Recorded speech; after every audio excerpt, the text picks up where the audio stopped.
Hi all, welcomes to Navya's vlog. ಬನ್ನಿ ಇವತ್ತು ರವೆ ರೊಟ್ಟಿಗೆ ಕಾಂಬಿನೇಷನ್ ಆಗಿ ಕೊಬ್ಬರಿ ಚಟ್ನಿ ಮಾಡೋದು ಹೇಗೆ ಅಂತ ನೋಡೋಣ. ಯೂಶ್ವಲಿ ನಾವೆಲ್ಲರೂ ಅಕ್ಕಿನಲ್ಲಿ ರೊಟ್ಟಿ ಮಾಡ್ಕೊಂಡು ತಿಂತೀವಿ, ರಾಗಿಲಿ ತಿಂತೀವಿ. ಬಟ್ ರವೆಲೂ ಸಹ ತುಂಬ ಚೆನ್ನಾಗಿ ಮತ್ತು ತುಂಬ ಫಾಸ್ಟಾಗಿ ಹೇಗೆ ಮಾಡೋದು ಅಂತ ನಾನು ಹೇಳ್ಕೊಡ್ತೀನಿ. ಮೊದಲನೇದಾಗಿ ನಾನು ಚಟ್ನಿ ಮಾಡ್ತಾಯಿದ್ದೀನಿ. ಮೊದಲು ಕೊಬ್ಬರಿನ ನೀಟಾಗಿ ಗ್ರೈಂಡ್ ಮಾಡ್ಕೊಂಡಿದ್ದೀನಿ.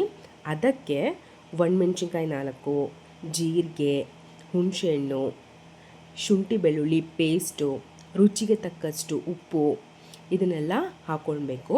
ಮತ್ತು ಇದಕ್ಕೆ ಅಡಿಷನಲ್ ಆಗಿ ನಾನು ಒಂದು ಹಾಫ್ ಕಪ್ಪಷ್ಟು ಕಡಲೆನ ಹಾಕೋತಾ ಇದ್ದೀನಿ ಫಾರ್ ಬೈಂಡಿಂಗ್. ಕೊಬ್ಬರಿ ಚಟ್ನಿ ಅಂತೂ ರವೆ ರೊಟ್ಟಿ ಕಾಂಬಿನೇಷನ್ನಲ್ಲಿ ಅದ್ಭುತವಾಗಿ ಬರುತ್ತೆ ಮತ್ತು ಈಸಿಯಾಗಿ ಸಿಂಪಲ್ಲಾಗಿ ಮಾಡಬಹುದು. ನೋಡಿ, ಕೊಬ್ಬರಿ ಚಟ್ನಿ ರೆಡಿ ಆಯಿತು. ಇದು ನಾನೀಗ ತೋರಿಸ್ತಾ ಇರೋದು ನಿಮಗೆ. ನಾನು ರವೆ ಹಿಟ್ಟನ್ನ ಕಲಿಸ್ಕೊಂಡಿರೋದು ನೋಡಿ. ರೊಟ್ಟಿ ತಟ್ಟೋದಕ್ಕೆ ಈ ಹದಕ್ಕೆ ನಾವು ರವೆ, ಉಪ್ಪು, ನೀರು ಇಷ್ಟು ನಾನು ಯೂಸ್ ಮಾಡ್ಕೊಂಡಿರೋದಲ್ಲಿ ಅದನ್ನು ಕಲಿಸ್ಬಿಟ್ಟು ಒಂದು 5 ನಿಮಿಷ ಸೈಡಲ್ಲಿ ಇಟ್ಕೊಳ್ಬೇಕು. ತವ ಬಿಸಿಗಿಟ್ಟಿದ್ದೀನಿ. ಸೊ ತವಕ್ಕೆ ಆಯಿಲ್ ಹಾಕ್ಬಿಟ್ಟು ಸ್ವಲ್ಪ ಸಿಮ್ಮಲ್ಲಿ ಇಟ್ಟಿದ್ದೀನಿ. ಅದು ಬಿಸಿ ಆಗೋಷ್ಟರಲ್ಲಿ ನಾವು ರೊಟ್ಟಿನ ತಟ್ಕೋಬೇಕು.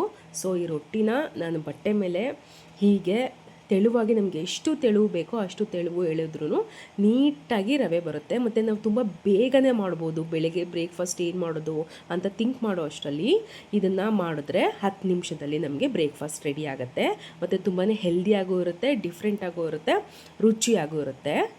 ನೋಡಿ, ನಾವು ಎಷ್ಟು ಹದ ಬೇಕೋ, ಎಷ್ಟು ಸಾಫ್ಟ್ನೆಸ್ ಬೇಕೋ ಅಷ್ಟು ಹದವಾಗಿ ನಾವು ಕಲಿಸ್ಕೊಂಡು ಈ ಥರ ತಟ್ಕೋಬೇಕು. ನೋಡಿ, ಹಾಕ್ಕೊಂಡು ಈಗ ಬಟ್ಟೆ ಜಸ್ಟ್ ಹೀಗೆ ರಿಮೂವ್ ಮಾಡಿದ್ರೆ ನೋಡಿ, ಎಲ್ಲೂ ಸ್ವಲ್ಪನೂ ಸಹ ಕಿತ್ತೋಗಲಿಲ್ಲ. ಎಷ್ಟು ನೀಟಾಗಿ ಬಂದಿದೆ ರೊಟ್ಟಿ ಮತ್ತು ಎಷ್ಟು ತೆಳುವಾಗಿದೆ. ಸೊ ಇನ್ನೊಂದು ಟ್ರಯಲ್ಗೆ ನೋಡ್ತಾ ಇದ್ದೀವಿ. ನೋಡಿ, ಇನ್ನೊಂದು ತಟ್ತಾ ಇದ್ದೀನಿ. ಹೀಗೆ ನಾವು ರೊಟ್ಟಿನ ಕೈಯಲ್ಲಿ ತಟ್ಟಿದ್ರೇ ಅದು ಒಂದು ಖುಷಿ ಆಗುತ್ತೆ. ನೋಡಿ, ತಿನ್ನೋಕ್ಕೂ ಸಹ ಚೆನ್ನಾಗಿರುತ್ತೆ. ಹೀಗೆ ನಮಗೆ ಎಷ್ಟು ತೆಳುವು ಬೇಕೋ ಅಷ್ಟು ತೆಳುವು ತಟ್ಕೊಂಡು ಈ ಥರ ಬೇಯಿಸ್ಕೋಬೇಕು. ಅದ್ರ ಮೇಲೆ ಸ್ವಲ್ಪ ಎಣ್ಣೆ ಆ್ಯಡ್ ಮಾಡ್ತಾಯಿದ್ದೀನಿ. ಬೆಣ್ಣೆ ಬೇಕಿದ್ರೂ ಆ್ಯಡ್ ಮಾಡ್ಕೊಬೋದು, ನಮ್ಮ ಇಷ್ಟ, ಚೆನ್ನಾಗಿರುತ್ತೆ. ಜಸ್ಟ್ ಅದನ್ನು ಹೀಗೆ ಮಾಡಿ ಫ್ಲಿಪ್ ಮಾಡ್ಕೊಳ್ಳೋದು. ನೋಡಿ, ಈಗ ಬೆಂದಿದೆ ನೀಟಾಗಿ.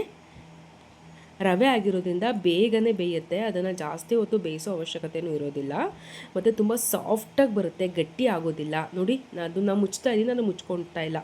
ನೋಡಿ ಎಷ್ಟು ಚೆನ್ನಾಗಿ ಬರ್ತಿದೆ ಅಂದರೆ, ಜಸ್ಟ್ ಹೀಗೆ ಹಾಕೋದು, ಬಟ್ಟೆನ ಹೀಗೆ ತೆಗೆದ್ರೆ ಬಟ್ಟೆಗೂ ಸಹ ಒಂದು ಸ್ವಲ್ಪನೂ ಅಂಟ್ಕೊಳ್ಳೋದಿಲ್ಲ.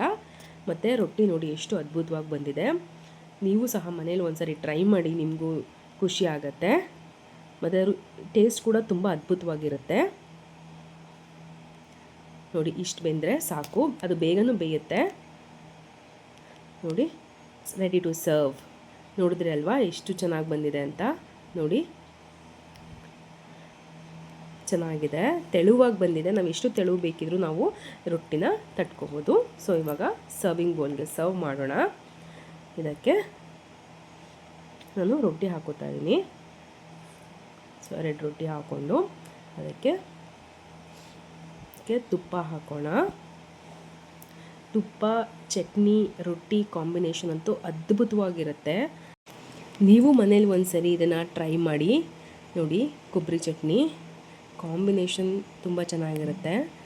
ಸೊ ಲೈಕ್, ಶೇರ್, ಕಮೆಂಟ್ ಮಾಡಿ. Thank you for watching.